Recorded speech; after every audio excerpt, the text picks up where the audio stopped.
muted. Yep, we're good. Okay. Now you're unmuted. Now you're on. Yep.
You guys ready? Yeah. Yes. Oh. You're ready. We're all tired. Good evening and welcome to the April 7th special board meeting. Mr. Gooding, can you call the roll, please? Mrs. Coates, Here. Mrs. Horn, Here. Mr. Manley, Here. Mrs. Maury, Here. Mrs. Pickle Antonio. Here. We have 4 items for action under general business. So we're gonna remove the 4th one. So it sounds like there's a recommendation to remove item number 4 from the agenda. Is there a motion to amend the agenda to remove item number 4 from the agenda? I make the motion to remove item 4 from the agenda. Thanks, Mrs. Moore. Is there a second? I'll second. Thank you, Mrs. Horn. Any discussion about modifying the agenda to remove item number 4? There's some things that are not. There's some things that we're waiting for, some estimates on electrical gear switches, roof decking, other steel packages, and then there's some DD and CD dates that we need on the Blacklick Athletics. So we're going to meet on the 13th with Sue and Daphne to look at those dates, compare them to the originals. And then what we'll do is, so that meeting's the 13th, that day we'll send out the full amendment because the whole contract's being amended. And then this resolution will be on our April 21st meeting. And you guys will have the amended document that you'll have at least a week to go through. All right. And for Karen Dion's and for your perspective, that's the amendment that we talked about back in one of our early January meetings with Chris that said that we were going to need to do that amendment. Right. So, right. That's right. Thanks for that. So the resolution will be on the agenda for the regular board meeting on Thursday or the special board meeting on Tuesday? The regular board meeting on the 21st. And we have a meeting with Sue and Daphne that we're doing pre-finance discussions. And so we thought we'd go over those dates there and then send the amended full document to you guys. Thanks. Mr. Gooding, can you call the roll on the motion to amend the agenda? Mrs. Horn, Yes. Mr. Manley, Yes. Mrs. Maury, Yes. Mrs. Pickle Antonio, Yes. Mrs. Coates. Yeah. Motion carried. Thank you. Is there a motion then, unless there's an objection to taking items number 1 through 3 together, is there a motion to approve items number 1 through 3 under letter A, general business? I make that motion. Thanks, Mrs. Moore. Is there a second? I'll second. Thank you, Mr. Manley. Any discussion about these 3 items? Mark, did you want to say anything about these? We've had a lot of discussion about it, but I think Mark can speak best to them.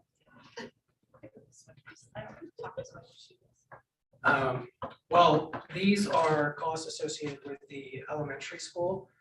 The first one is regarding the HVAC scope for High Point Elementary, and this is actually not part of phase 2 funds, but rather PI funds. And it's about an HVAC modernization that the district has been proceeding with for a number of years and just going through each of the school buildings and modernizing the HVAC systems. Any questions on that particular resolution? That's involving where we take out the univents you guys have seen in classrooms. So we've done that at Goshen Lane, Royal Manor, Chapel Field, and Middle School West. And we've been using EI funds to do that. And that's what that is. Yeah, and it is a change order to Resili in their GMP. The reason why it's a change order is because they're already contracted to do some work out there. And it just makes sense to couple that PI funded work with the phase 2 scope that they're performing. Yeah. So the second resolution is a change order for Blackwick Elementary. Back when the initial GMPs were established for both Blacklick and High Point, there was an allowance included in that GMP to provide for the documents to be completed. We have now since completed the documents, the scope related to the documents and their completion have been priced by the market, and they have, this is the value for that GMP reconciliation. Resolution 3 is very similar, but for High Point and lieu of Blacklick. Any questions? So the only request I would like to make is on resolution 1, that we add at the end, number 3, funds to execute this work will come from permanent improvement funds, so that we have a source on that, just for clarity. Yeah. So, Are you okay with that? yeah, I mean, you're not asking me, you're asking the board, so. It's good to have your affirmation with that, okay? I didn't catch where you were. So usually at the end, when we are approving things during a regular agenda, it gives the source of funds as kind of the last line. So if we add under the last section there, the Gahanna Jefferson Public School District of Education resolves as follows: 1, 2, and then 3, funds to execute this work will come from permanent improvement funds. So Scott just reminded me we need to do an amendment to that, to number 1. That's okay. Before that happens, I guess my question is, who wrote the resolution? Did it go through Ricker or?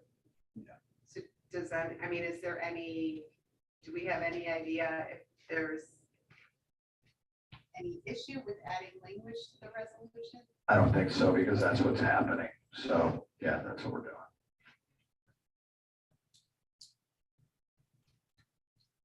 I'll check to make sure, but I'm sure it'll be okay. Does somebody want to make a motion to amend? So that item number 1 under letter A, general business, will include a number 3 under what Gahanna Jefferson Public School District Board of Education resolves. And that number 3 would specify that the funds to execute this resolution will be provided from the permanent improvement funds. Somebody want to make that motion? Just say yes. So moved. Thank you. Is there a second? I'll second. Thank you, Mrs. Coates. Any discussion about that modification? Mr. Gooding, can you call the roll on the modify? Still writing. I know. Just try so that I could read. You what can I- always watch back that's the That's true, beauty we of can do that. recording. Okay, so we don't have this right now, so I'm just I gonna go, got that's fine. So, Mr. Manley, Yes. Mrs. Coates, Yes. Mrs. Pickle Antonio, Yes. Mrs. Warren, Yes. Mrs. Moore, Yes. motion carried. Okay, so that was on the motion to amend. We still have on the table We still have to talk about number 3. discussion, right? Do we still need to call, before we call the roll, do we still have a motion on the We table? still have a motion Okay. on the table for all 3, correct? So any additional discussion about items 1, 2, or 3?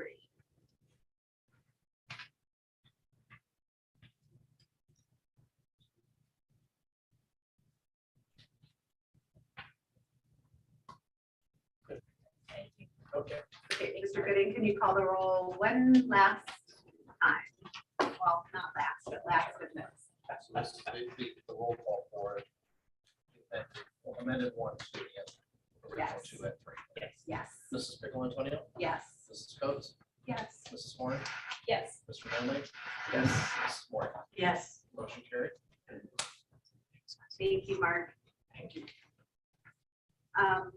Okay, so next on the agenda, we have a discussion.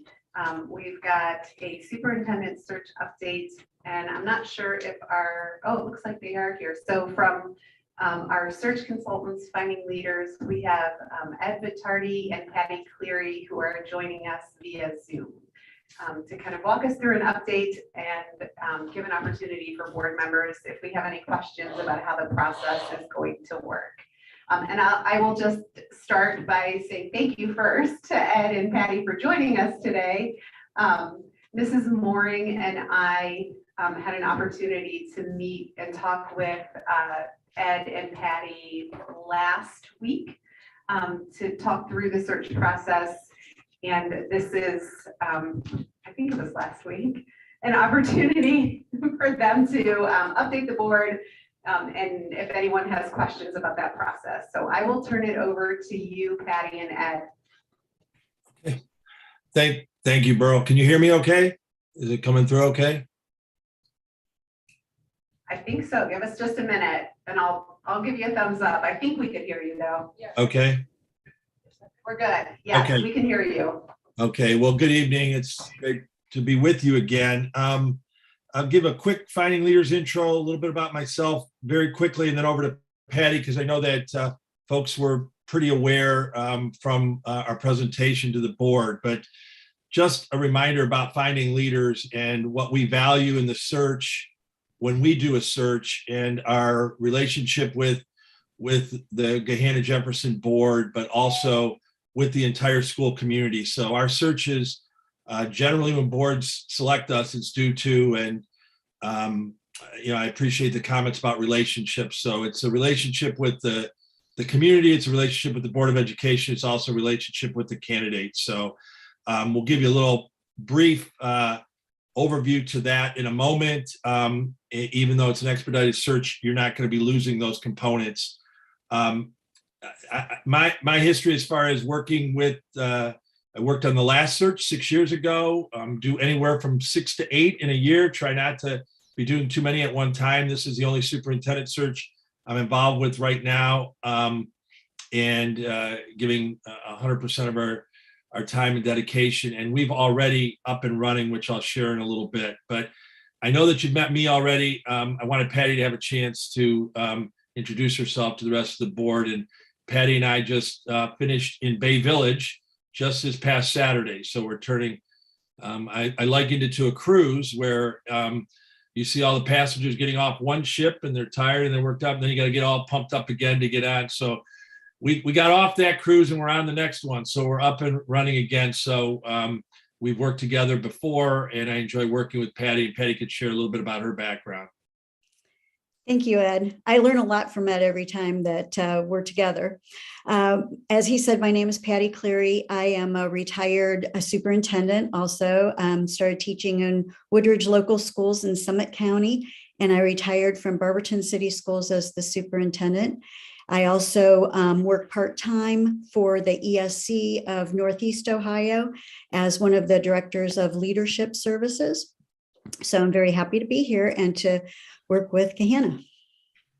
I was also going to give you one other intro. He's not with us tonight, but we have had just joined our firm. He's not only a professional friend of mine, but I think personal as well, someone I respect a great deal. Some of you may know Dale McVeigh, who's been the superintendent, retired superintendent of Hilliard. He also was very involved with BASA, and he's going to be working with us as well. He's going to be shadowing as part of this search, but his expertise, his knowledge of the superintendency, and also certainly the Columbus area too, we consider to be an asset. So we have Dale on board with us as well, although he's not with us tonight.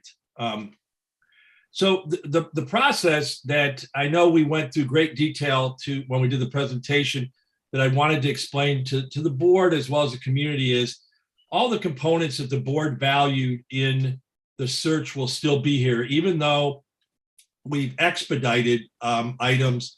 The key pieces that we believe are vital, and obviously this board does as well, and that's why we enjoy this relationship, is that there be a community aspect in multiple ways. The first part is in the profile that we will be building together that we're looking for, and Patty will share a little bit about that, and then later on we'll talk about the stakeholders. So the key components of involving the community, which your board, as you know, had a choice. You could have just said, and some boards do, just select their superintendent, because everyone in the community is going to hold you responsible for that decision. And so you hold it tight to that decision, the selection process. But in this case, you've chosen to involve the community in multiple ways, and we'll share a little bit about that. So even though it's expedited, you didn't eliminate that piece, and I give great credit to the board for doing that. Sometimes when we do an expedited search, what is lost in that process is the community piece. So you've kept that in place, and Patty can share a little bit about how we're going to do that. It's going to be a little bit different because it's expedited, but nevertheless, it will still have the same exact focus. Patty, you want to share a little bit about the survey piece? Sure. We are going to be putting out a Google form survey, and Scott has been helping us with this, as well as Judy, your communications person, in order to get the survey out to all of your stakeholders in various ways. I believe you're going to be putting this on the website, social media, and possibly even email. And we've done this in districts before also, to get to people that it's easier for them to go online and fill out a survey. So I believe the survey is about 7 questions long, and we'll be able to get opinions from people based on just what are the strengths and concerns they're having about the district right now, as well as getting information on what they're looking for characteristics and experience of the next superintendent. What we'd like to do then is have this survey, and I believe, Scott, you said it could go out tomorrow, perhaps. I think we have it all set and ready to go. That's correct. Just realized, can you, Patty, I don't know, can you see us? Yes. Well, I can see you. Okay. I wasn't sure who could see who. We can see you. I just realized we're looking at a screen, and I wasn't sure if you could see us. You can. I can see you only, but when someone else speaks, the camera turns so we can see them. Okay. Okay. So I believe that survey then will go out tomorrow. And we'd like to leave it open until April 22nd. That'll be 2 weeks.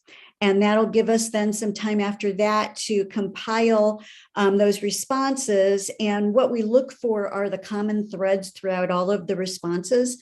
But we will give you really everything that, a lot of times people will say pretty much the same things on some of the questions. But if we get opposite responses, for example, on one survey that we did, people said they wish the district would do more with SEL, social emotional learning. And then another group said, we think they do too much with social emotional learning and they should.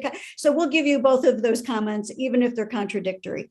And then we should be able to get for you a portrait of the community feedback in order to have a good portrait of the next candidate, of the candidate for your next superintendent, I should say. And when we tell people we're looking for is obviously the best superintendent, but more importantly, the best superintendent for Gahanna Jefferson.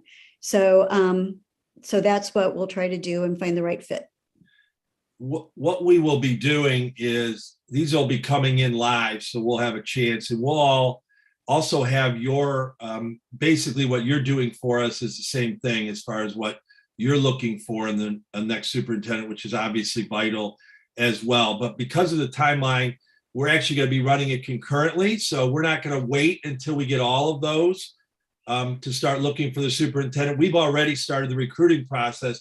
What it will help us to do is to see a match before we recommend candidates to you. So it doesn't slow us up from interviewing candidates, but prior to you getting our recommended candidates, we will have that profile that Patty talked about. So we will have a good opportunity to look at what everyone was saying, what were the threads that were common, and how do these candidates fit. But to get us up and running, your checklist is an important piece to us because some of the things, but you've already started that in our previous discussions. So we've got that up and rolling. And quite honestly, you already have candidates that have already, from the point at which you approved us, we were up and running. And even though the posting, we had to kind of tweak, Scott's office did some work on that. It was already up, and it's gone out to BASA. It's gone out to OESSA. It's gone out, basically nationwide through K-12 JobSpot. So we are already receiving candidates. We are already talking to potential candidates. As I shared in our presentation, outstanding superintendents don't just fill out applications because they see a posting. It does take recruitment. So that's why we believe we needed to get on it right away, and we're hitting it aggressively. And like I said, with the addition of Dale with our group, as well as all the other consultants in our conversation, I had a conversation with Wade Lucas again today. So we're constantly looking for every potential candidate. What we will do is we will interview all the potential I'm sorry. It looks like you're talking. Yeah. Yeah. Go ahead. Sarah has a question. Sure. About the survey. Sorry, Ed. Yeah, I didn't want you to get too far from the survey before I ask a question. When you send us the results and the comments that are shared, will you also share with us, like, we received 50 comments about social emotional learning for it. We received 30 that were not for it. So we could see the breakdown in terms of how many people are invested in a certain topic. Yes.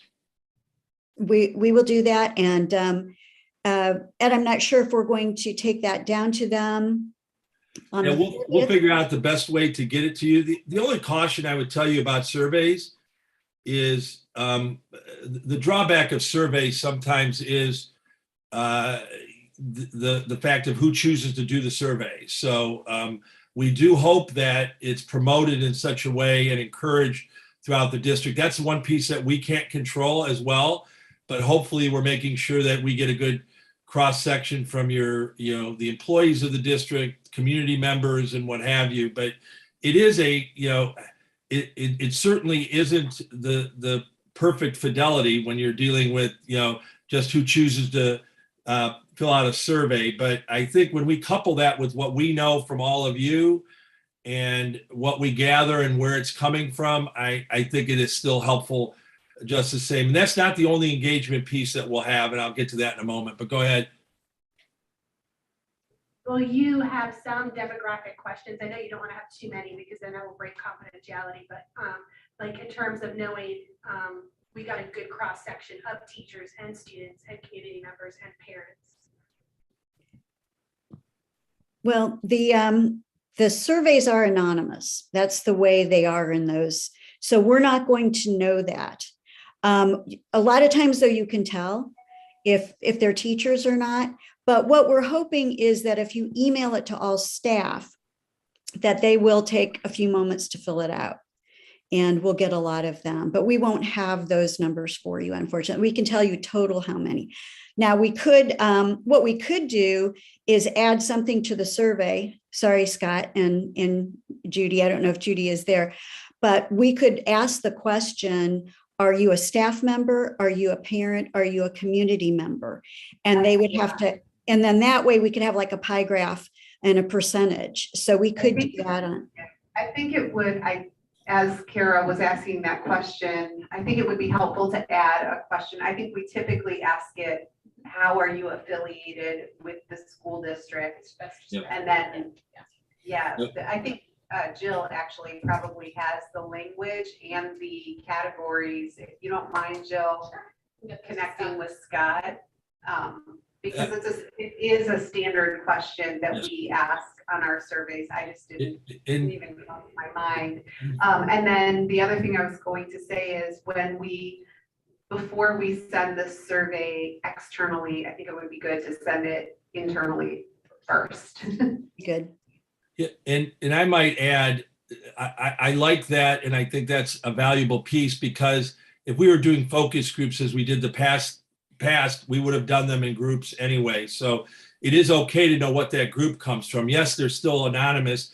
We don't know that it was a seventh grade teacher or something, but we would know that they're a teacher, and it does give some more validity to the groups that we're hearing from, and I think that'll be valuable. And let's not lose the fact that we did keep the threads that we had from 6 years ago. Some of those are still relative.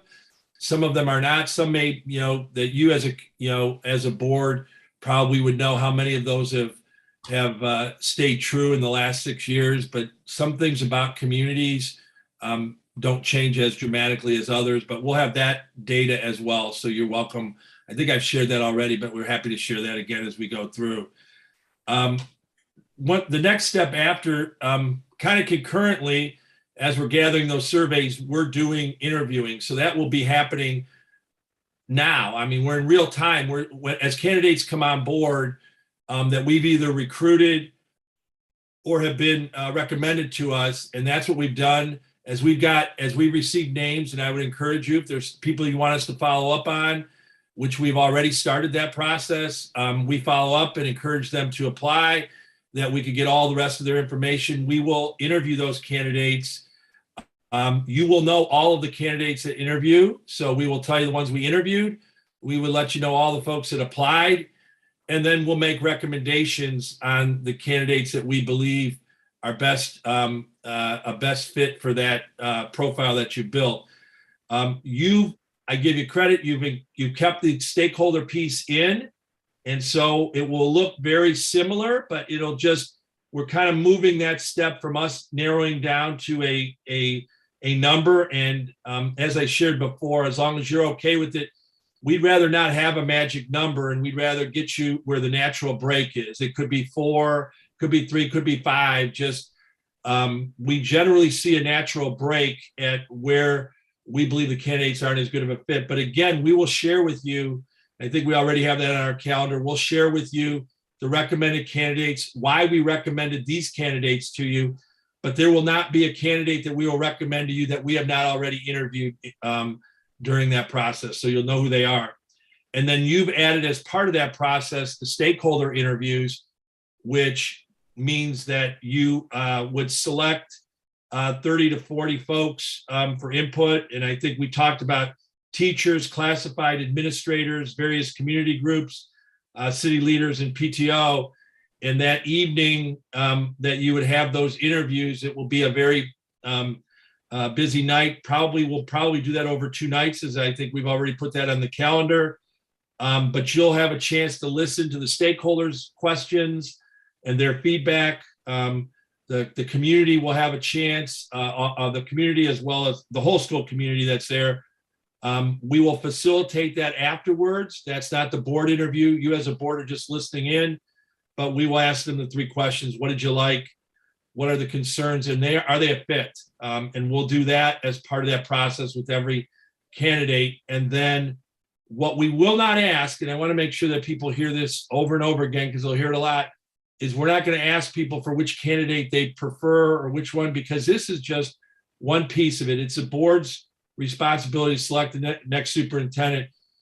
You've been open enough and transparent enough to open up the process for input, but there's a big difference between input, and the input is going to be very specific to what we said, and not to compare candidates, but rather those 3 areas. And we believe that that's important.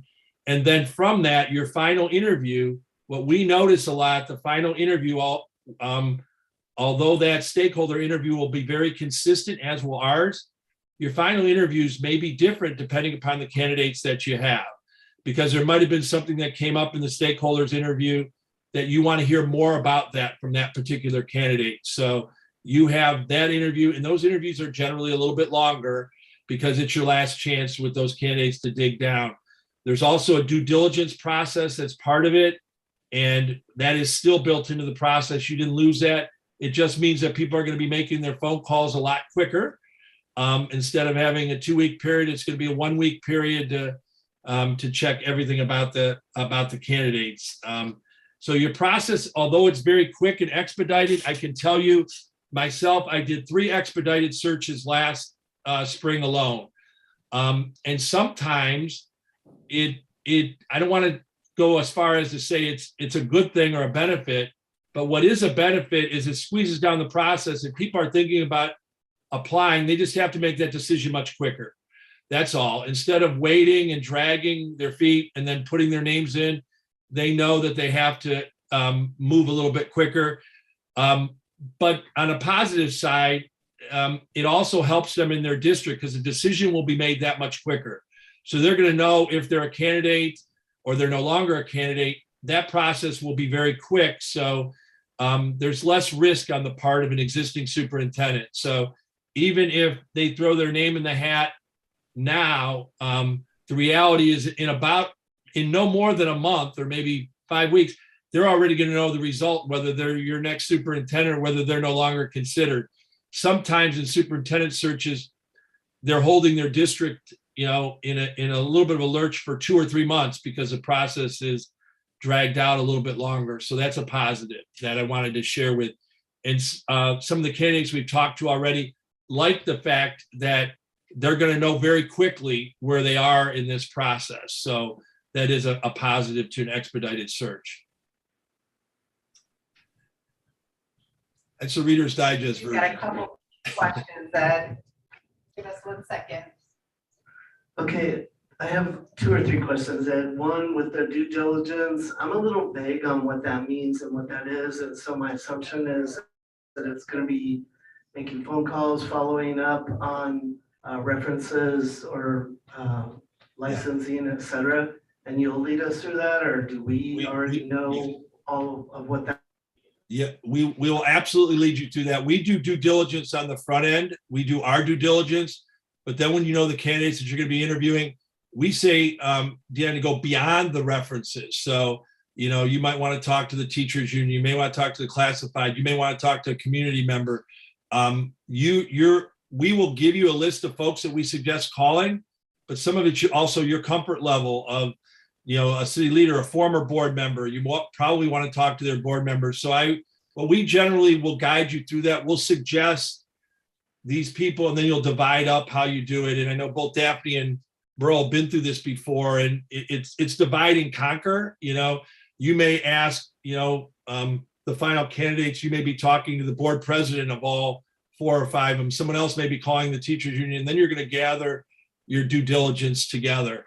The due diligence is just to we're hoping, we certainly do all we can to make sure that there's no surprises in that aspect, but it's more for you to get a feel about what you want to know about your final candidates. But we will certainly be right with you through the whole due diligence process.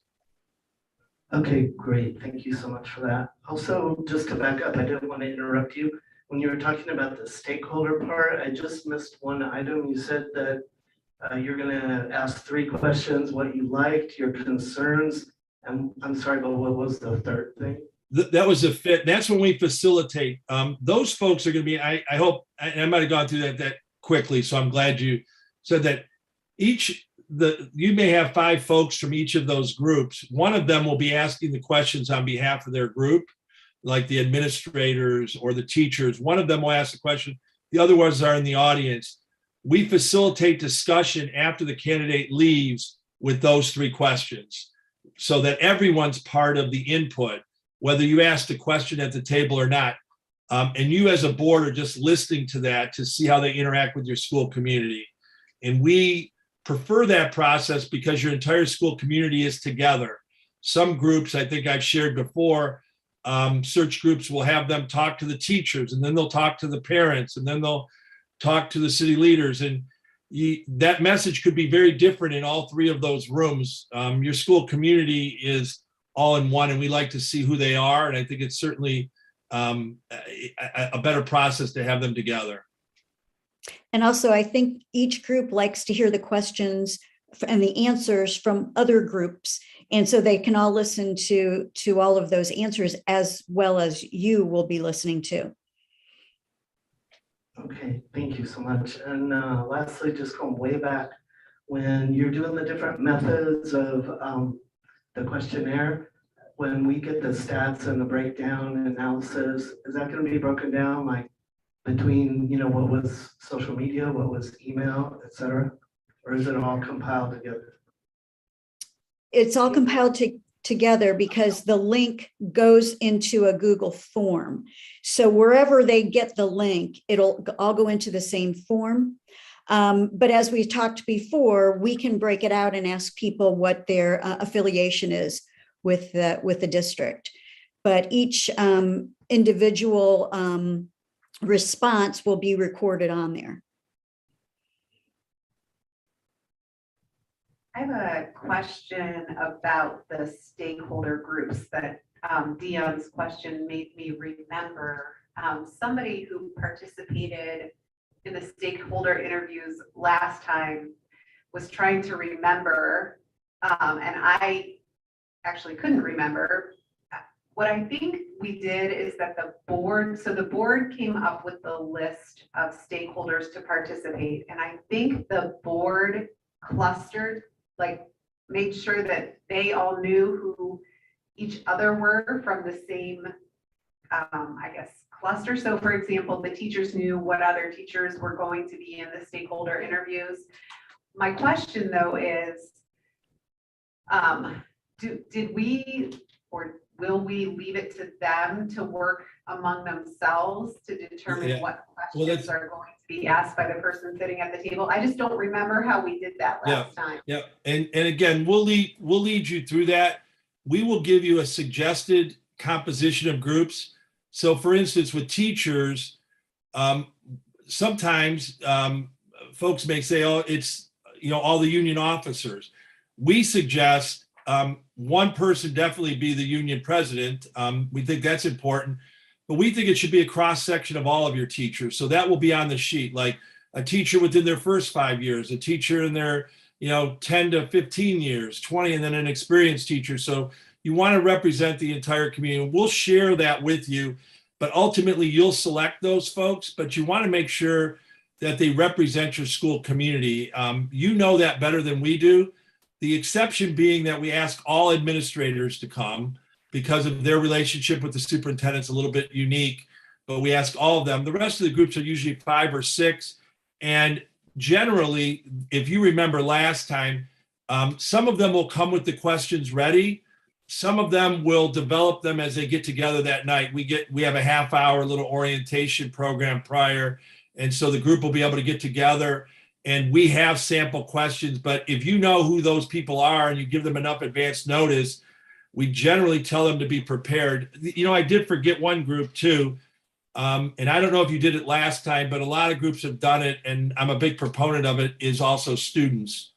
So high school students. And if they know who they are, if they know who their 4 or 5 reps are, and I know I'm not meaning to be evasive, but you could choose it either way. You could tell them, this is who we want to see, or you could let the group select it. The only caveat I have is when it comes to your classified and your certified, I would try to make sure that it's a cross section, because sometimes you only get a portion of your teaching staff or a portion of your classified staff. So I want to have a range. Your community groups, the ones that you want there, city leader wise, you want. Some boards even you can select folks that won't be asking questions, but that could be there for the feedback.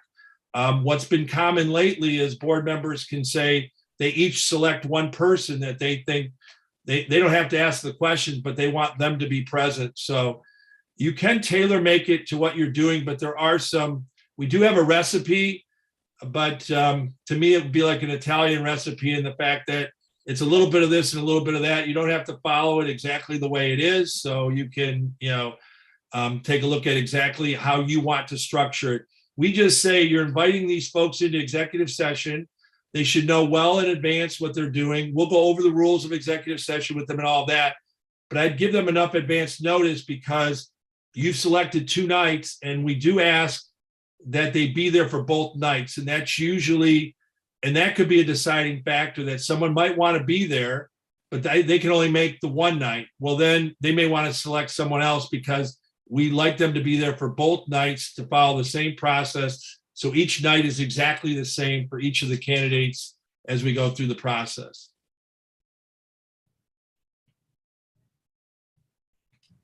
What other questions does anyone have?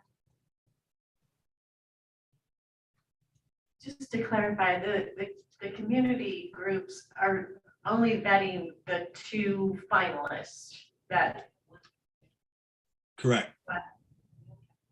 was on the interview. So how many candidates will be covered that night? Sorry, somewhere between 2 to 4 is what I 2 to have on 4? my notes. Oh, okay, all right. And Daphne, what they would be seeing those candidates in that process. As far as the vetting, we've already done, but as far as the interview that they have that night with the stakeholders, they'll see every candidate, and we'll facilitate the conversation with each of those candidates. So my question, just to be clear, kind of relates to Daphne. So I think we have slated for the 30th. That would be when we narrow down the list to the 4, right? Yeah. That's Okay, when so the board meets. The with board Ed. meets and we vet it down, and then there'll be 2 candidates on each of those nights that we run through the same process. Yes. 1 or 2, depending, right? Yeah. So the way it's structured right now, what you would be asking, because of the busy schedules at this time of year, I think as quickly as you can identify who those people are, I would have them reserve both of those nights. And I would say the first night we start at like 3:30, the second night would start at 4 o'clock, give or take a little bit. But I would have them make sure they're available for both nights. And then to your point, when we narrow the group, if it's 2, you may do it all on one night. If it's 4, you may do it over 2 nights. Even if it's 2, you may say we want a long night for each of those candidates. But we've kept both of those nights open. But I would, right now, the sense of urgency is to get your folks, know who you want. And if I didn't send that to you already, I will send you the makeup of the group. But I think I might have, but I can send that to you. If not tonight, I'll get it to you tomorrow morning of just a sample list of folks that you would invite. And I would make sure that they free themselves for both nights. And then you could take it from there when we get closer. And you're right, on the 30th, when we meet with you, we will share all of those things that I said, all the people that applied, all the people that we interviewed, and then those that we recommend. But ultimately, you'll determine, the candidates that you want to move into the stakeholder interviews, and then the final interview with you as well. So to that point, if I could just ask one more question. So when we narrow that list down, and then the nights of the interviews, the stakeholders go first, right? Or are we doing them simultaneously? No, you're gonna be in there watching. Then we have our portion of the interview, and then we start again with the second candidate, potentially, Correct. right? Correct. Yep. I mean, so ideally, we would have it narrowed down to 2 candidates, because if we had it narrowed down to 2, we might even be able to do the informal meal that is part of the traditional process. But if we're not able to narrow it to 2, we could do 4. They'll just be long nights for. Yep. It can work. We've done it, and it certainly can work. If you have 4, it can work. It does take out that informal, and that's preferred if you're to follow the full process. We like that, but it is not unusual. A number of times you've had to cut that piece out, because that's important, but it's not as important as the 2 sets of interviews that you have. Yeah, during COVID, we cut out a lot of those dinners just for safety. Yeah, that makes sense. I know there was a question, I think Sue asked me, that I just remembered about the Harrison assessment. Is that something that we can do with the finalist candidates? Yeah, I think what we will do is, if you are definitely interested in that, on the 30th, if you determine who those candidates are, what we will do, Patty or I will follow up with, I've not done one with the Harrison lately, but we have done them. but to see how quick they can turn it around, because unfortunately you only have, a week to turn that around. So we got to make sure that when we know who those people are, we can turn it around within a week. But we'll get that. We'll get that information to you to let you know, to make sure that that's possible. And I guess, Ed, since not everybody who may be watching this meeting knows what the Harrison assessment is, could you give just an explanation, just a brief explanation of what it is? It's probably, the way we look at the Harrison is, it's probably a deeper profile on the candidate that goes much deeper. It's more than just a background check as much as it is an assessment about their leadership styles, which some people would say, instead of taking an assessment, you're getting it when you're going through the interview process, but it is a deeper assessment process. And we do have boards that use it. I'd say if we do 10 searches in a year, we may have 1 or 2 that use it and believe in it. So if you're unable to do it, it's not unique to not have it. It's an additional thing that you're adding on. But if it makes you feel, a little bit more comfortable that it's another data point that you have on the folks, from a style standpoint, I like to say it's probably more style than anything else that it will help you with. Is it like similar to like a DISC assessment or like that? Like kind of like, I don't know, personality test or? Yeah, it's more of a leadership assessment than just an overall personality test. So we can give you more. What we'll do, because we do it through out of the ESC is where we have the contact. So I think Patty can get that. We can send you more information about it too. Since we don't administer it directly, I'd rather that we send that to you to look at. It's through a partnership that we have with a business organization that does it, but they do it for schools a lot. So we'd have to contact them and see what they needed on that. Thank you.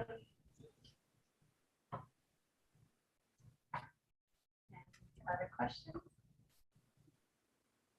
And I guess I don't know if we said explicitly what those dates are. I just had it up and now it disappeared. I have it if you'd like it. We're closing on the 29th, Friday the 29th, which we will have been interviewing throughout this whole month.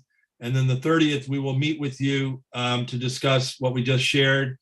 The 4:30 through from that until the 3rd, the 4th and the 6th, or that was due diligence. The 4th, Wednesday the 4th, and possibly Friday the 6th is the final stakeholder interviews and the final interviews with the board. Those are the dates that we have. And then 5/7 is also available if needed for further discussion. Okay, great. Sounds like we are well on our way. Thank you to Scott and Judy and Ed and Patty for pulling up all of the survey, the posting and all of that together so quickly. I am glad that we were able to work out a schedule, even doing this in an expedited way that keeps the community engagement and the relationship component, which is the reason that we wanted to work with Finding Leaders again. So thank you for everybody's creativity in coming up with how to do this in that way. There really is, in all honesty, for what normally takes a while to get up and running. We've got a lot of interest for being so early. I think you're going to be very pleased. I think we're already pleased with the amount of interest, and I don't want to underestimate the advantage of having Dale McVeigh as part of our team. I think he's well respected in the area. His involvement with BASA, I've known Dale for a long time, and he has too much time on his hands now, so we need to get him busy. So we're going to get him helping us here, and he's already paid dividends. For our new board members who maybe don't know, Dale McVeigh worked with the district, worked when Daffy and I came onto the board. He was who helped us facilitate our superintendent and treasurer evaluation process. He was at that time, I think, our contact from the Educational Service Center, and he is a retired superintendent last in Hilliard. Is that right? Yes, Hilliard. Yes, and and after that point, he worked with BASA as well. So he also saw some folks that were in the Leadership Institute. So it's just it's just a huge asset to know folks that have worked with people as well. The more people we have as part of our team that have worked directly with people, and it's someone that I've always considered to be someone that I respect a great deal, and his knowledge and certainly his background in the superintendent position will be a real asset. That's great. Okay, I think that's it. Thank you, Patty and Ed, for joining us tonight. Thank you. Thanks for letting us come. Bye. Good night. Maybe at the screen and not the camera. Okay, if there is nothing else to discuss related to the superintendent search tonight, is there a motion to adjourn?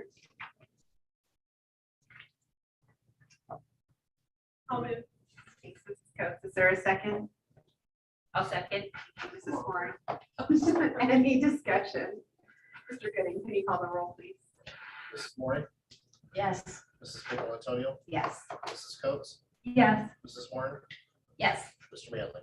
Yes. Motion carried. It is 6:52 p.m. We're adjourned. Good night.